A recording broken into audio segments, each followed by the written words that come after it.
All right, let me skip to Dynamite now. Let's jump to Dynamite from Wednesday. So this was a few days ago now. And we had an explanation for why Statlander turned on Willow. Here's Stokely Hathaway in the back with Statlander, and Statlander basically said that, what was it? She was coming back from injury and wanted to get her title back, and Willow wasn't a good friend. She wasn't listening to her. This is my summary of it. Yeah, it was terrible. I don't know. This was a terrible heel turn. Only because there was no lead up to it. There was no explanation why this was happening. There was nothing, no signs of any crack in their relationship, really. They haven't even, I don't know. Yeah, you're right. This was just bad for those reasons. Yeah. Robert, I don't know. You want to make any comments about that before I move on from it? I don't remember her explanation. I just remember it not making sense to me. Yeah, it didn't really make sense. I had to listen to it twice to try to really get it. But anyways, yeah.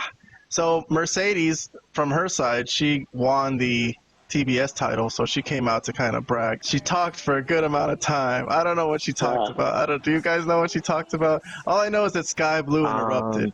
I remember her saying that Willow gave her the fight of her life, and she could have told Willow about the turn by Statlander. Like, she saw that coming. She gave a lot of props to Willow, basically. And then Sky Blue interrupted, which I kind of like this. I was like, okay, Sky Blue against Mercedes, not bad. I could take that. I thought it would be for the next pay-per-view, but it was actually for this night. And they showed that Sky Blue was the mystery person who attacked her in the middle of the night. Or in the dark, sorry, in the middle of the night.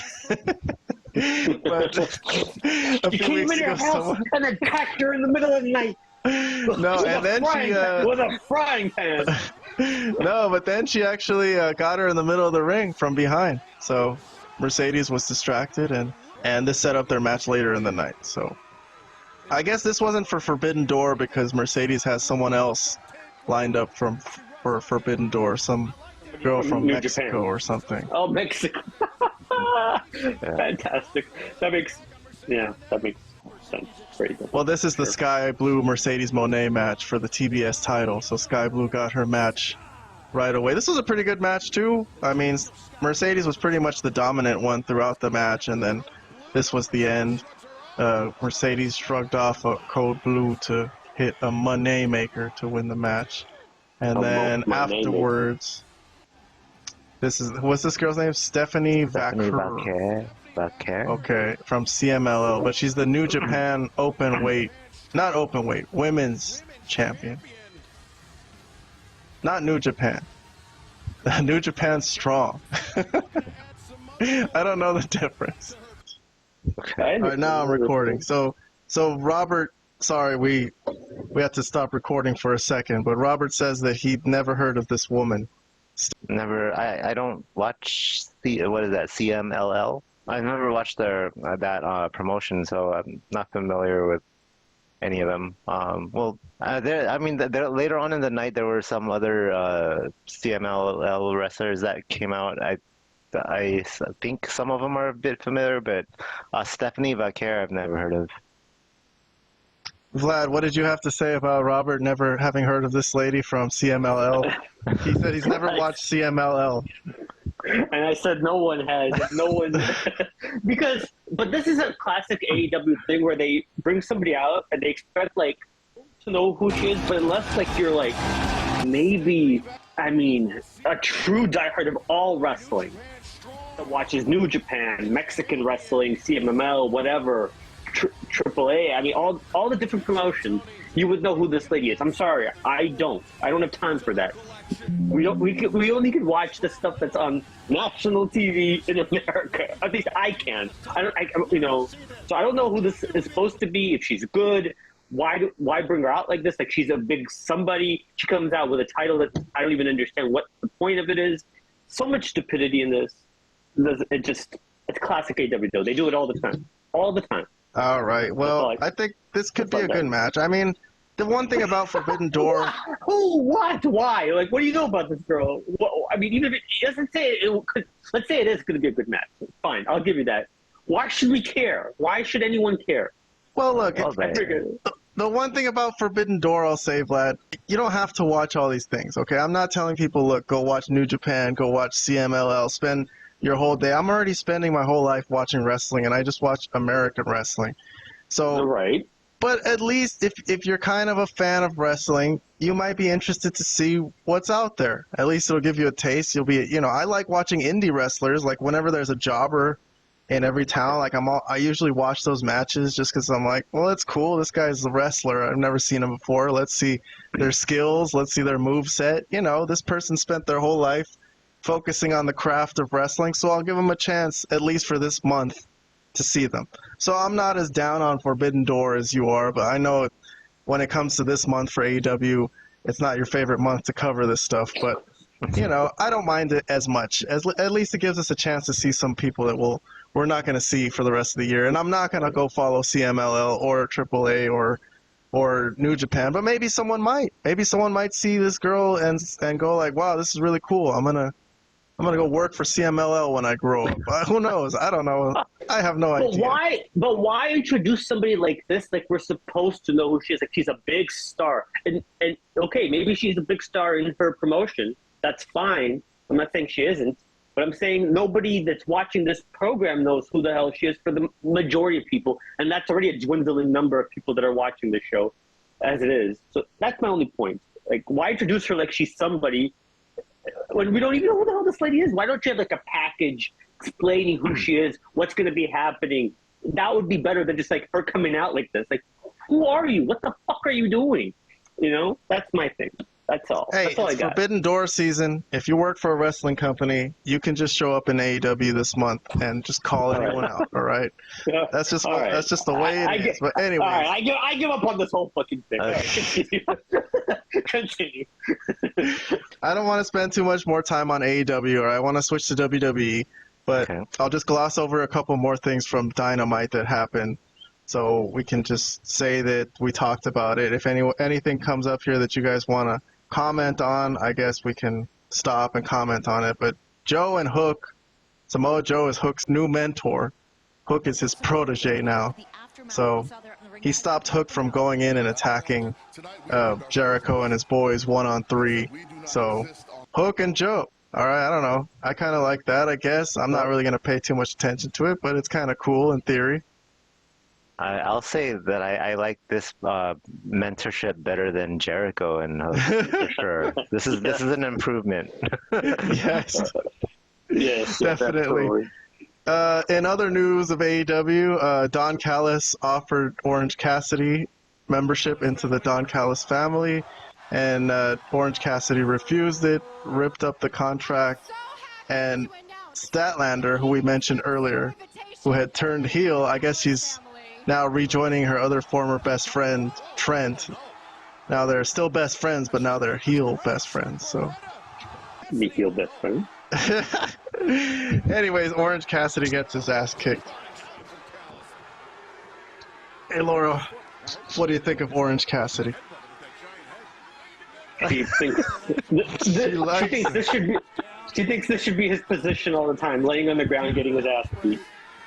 Hey, Laura's bugging me, so I had to pick her up. My doggy, for you podcast listeners out there. All right, in other news, the Elite had to announce that the TNT title, they were out here to announce what was going to happen with Edge's TNT title. But before they did that, they got Okada a gift. Did you see this part, Robert? Yes, The no, Lamborghini. but the part right before this when he actually said a line was even funnier. Which one? Oh, was yeah, it? yeah. He forgot. Oh, he told the crowd, "Shut up, bitches." Yeah, it was pretty hilarious. It's hilarious. I like it. It was hilarious. Even I laughed at that. Yeah. Oh, it was before Jack. All right, there, yeah, right, yeah, right. Oh, a little bit. Go, okay, yeah, right there. Right here is perfect. Hey! Shut up, bitches! How about that left jab? So after he got the crowd to be quiet, he was gifted a Lamborghini by the Young Bucks, which is a really crazy gift. And Okada's tripping.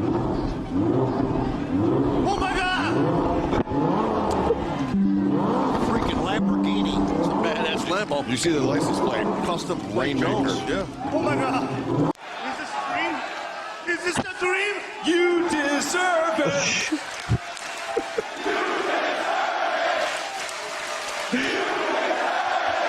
I like Okada, Vlad, but okay, I'm not a Young Bucks fan, but I like Okada.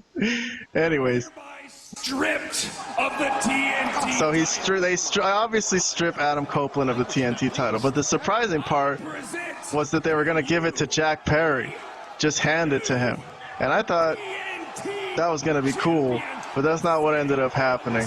Christopher Daniels ended up coming out, and I guess he's a vice president now. Instead of getting fired like he did a couple weeks ago by the Young Bucks, Tony Khan made him an EVP, and they're gonna have I don't even know what they're gonna have, a series of matches or something. Oh, something like that. A series of matches. Well, that's AEW in a nutshell. Yeah, they're gonna have some kind of thing to determine the TNT title. So the Young Bucks didn't get to give it to Jack Perry. They tried to, but they were going to beat him up. They were going to beat up Daniels, but the Acclaimed came out to back up Christopher Daniels. So that's the end of that segment. All right. Well, other than the Okada thing, I think that was kind of a waste of time. I have nothing else to add. I'll mention that Roosh is back, because we used to cover Roosh a lot on this channel when he would have, he went to Mexico and got arrested. But he calls out MJF. Had a little promo where he very intensely calls out MJF for next week. So I guess they're going to send Roosh out to job to MJF, which should be interesting, I guess, if Roosh will just do that, but okay. And then the main event of this night, I'm sorry, excuse me, if anybody wants to comment on Roosh, otherwise I'll move on to the main event. No MJF today, too, though. No MJF today. They just mentioned that he came back. He'll be here next week. And then Leo Rush was part of this gauntlet match that was going to be a number one contenders match for the World Heavyweight title. So, he came in, had a little cool introductory scene to AEW, showed off some of his moves. Heard of this guy, never seen him before. He's been in this company before. Yeah, he's been here before. I guess, but they didn't use him. They didn't use Not him. much, no. Not much. No, because did he retire? They didn't use him like He was the guy this. that retired. I don't know. I've never heard that. Anyways, the point of this gauntlet match, this world title shot gauntlet match, it was won by, well, for a second it looks like it was going to be won by Orange Cassidy. But Will Ospreay ends up hitting his Oz Cutter, which is way better than the Cody Cutter. It looks way better. Cody needs to stop doing that move. That's Will Ospreay's move now, honestly. But Ospreay's going to face Swerve Strickland. So I guess that's the news for the World Heavyweight title at Forbidden Door. So, interesting. All right. That's Dynamite for you guys. Anyone want to make any comments? Okay, I mean, I'll say that I'm a little surprised that they're going to Swerve and Ospreay for Forbidden Door when everybody's thinking that they're going to have the match at Wembley, right? And that's when Ospreay probably would win the title. That's the thinking. I mean, because, right, hometown, right, he was the title in front of huge crowd, the biggest crowd they could possibly get. I don't know. I just think it might be a little too soon, but I guess there's nothing to stop them from having multiple matches. So this is not bad. I mean, in the sense of these are the two more over guys in the currently in AEW. So fine. Why don't they have a feud? It's logically it makes sense. So I'm okay with it. All right, Robert. Any thoughts about this feud? Yeah, this is interesting. I mean, I like both of them. I'm a little more of a fan of Will Ospreay than Swerve, but I love both of them. But then, who's gonna be the heel in this matchup? That's what I'm thinking. Well, we'll see. We'll see what the build-up is like toward their match. Yeah, exactly. That's what I was gonna say. If you didn't mention that, I was gonna mention it, Robert. This is babyface versus babyface, good guy versus good guy. Who are you supposed to root for? I don't know. I don't really dig it. I don't see what they could do with this other than have a match, but okay. All right, that's our AEW for the week. Sorry. We spent plenty of time on AEW.